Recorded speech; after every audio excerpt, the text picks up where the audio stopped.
प्रणम्य शिरसा देवम् गौरीपुत्रम् विनायकम् भक्तावासं स्मरेन्नित्यम्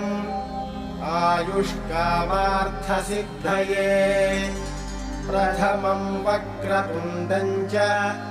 एकदन्तं द्वितीयकम् तृतीयं कृष्णपिङ्गाक्षम् गजवक्त्रं चतुर्थकम् लम्बोदरं पञ्चमं च षष्ठं विकटमेव च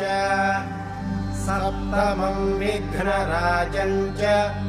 धूम्रवर्णं तथाष्टकम्